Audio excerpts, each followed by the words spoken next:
Fala, galerinha do canal! Então, nós iremos falar sobre 1. Como funciona uma pilha comum. 2. Diferença entre as pilhas e as baterias. 3. Seria possível um carro elétrico funcionar com uma pilha? Eu quero saber, né? Bom, eu e Elo, a gente vai iniciar com o tópico 1. Como funcionam as pilhas? Então, a gente sabe que a pilha ela deve gerar energia elétrica, certo? Porém, como? Eis a questão. Vamos explicar aqui. Para que exista a energia elétrica, faz necessária a existência de corrente elétrica. A gente pode entender a corrente elétrica como nada mais nada menos do que cargas em movimento ordenado em um condutor elétrico, podendo ele ser sólido ou uma solução eletrolítica. Então, basicamente, uma pilha ela tem a seguinte estrutura: 2 eletrodos metálicos imersos em um condutor elétrico. E no caso do DDP, ela é uma pilha que é gerada por conta das reações de oxirredução. E em um dos eletrodos, os elétrons eles são gerados por meio de reações de oxidação, criando um acúmulo de cargas negativas em um ponto da célula galvânica. E é nesse acúmulo, de elétrons que cria uma disparidade de potencial elétrico dentro do sistema. E com a diferença de potencial, os elétrons eles migram ordenadamente para outro eletrodo, acumulando-se na superfície e também propiciando as reações de redução. Bom, dando continuidade na fala da Mari e agora explicando um pouco melhor sobre placa de zinco dentro de uma solução de sulfato de cobre 2 com formação de depósito escuro sobre a placa de zinco, segue as informações. Investigando-se de forma melhor, percebe-se que tal depósito escuro é na verdade uma película de cobre metálico. Mas como isso pode ocorrer? Bem, a solução de sulfato de cobre 2 tem íons dispersos no meio, conforme mostra a equação de dissociação a seguir. A partir daí, ocorre uma reação de oxirredução espontânea, em que os íons se reduzem a cobre metálico na superfície da barra de zinco. Contudo, para que ocorra a redução dos íons, o zinco metálico simultaneamente se oxida a íons, desprendendo-se da barra, gerando elétrons e então migrando para a solução no lugar dos íons. Assim, esquematiza-se a reação de oxirredução, como na pilha de Daniel representada, as mesmas reações antes descritas ocorrem, porém, dessa vez, o elétrodo, a placa de zinco, está imersa em uma solução de sulfato de zinco, enquanto o elétrodo do cobre está imerso em uma solução de sulfato de cobre 2. Essas soluções estão separadas, porém conectadas por um fio metálico condutor. O sistema é completado pela ponte salina, um tubo de vidro em U, que contém uma solução salina com íons que não participam do processo. Quando tudo está conectado, o zinco começa a se oxidar, transferindo os elétrons gerados para um fio metálico.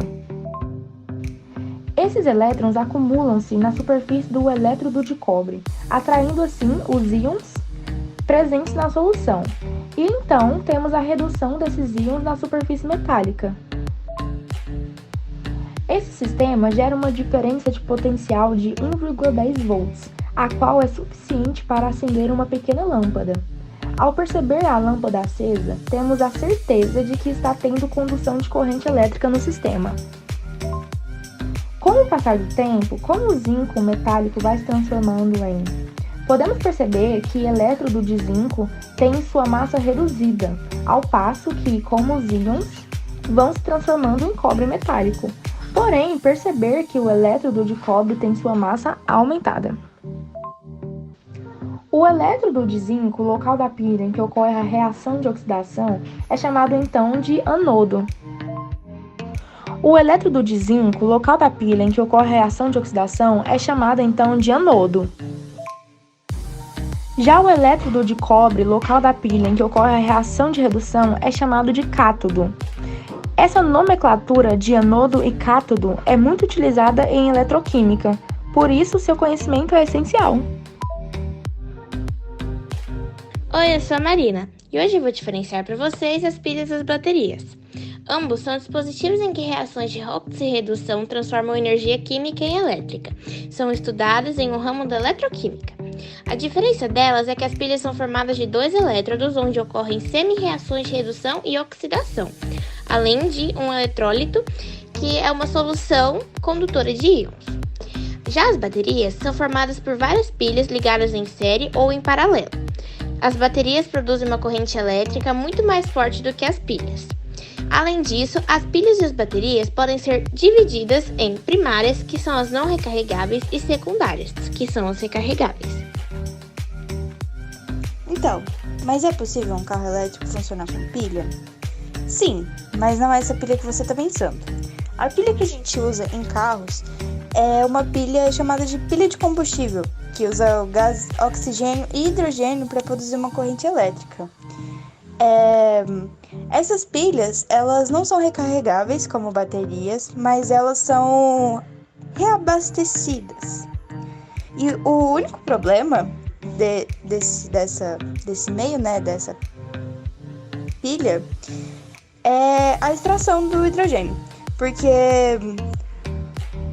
o hidrogênio, ele é um elemento muito abundante, né, na natureza, no mundo, assim. E então, ele nunca tá sozinho, ele sempre tá ligado a outro elemento químico. E para separar, tem que realizar vários processos que usam energia. Então, né? Mas tem vários carros, até no Japão, que usam esse método de, entre aspas, combustível. E é eficaz.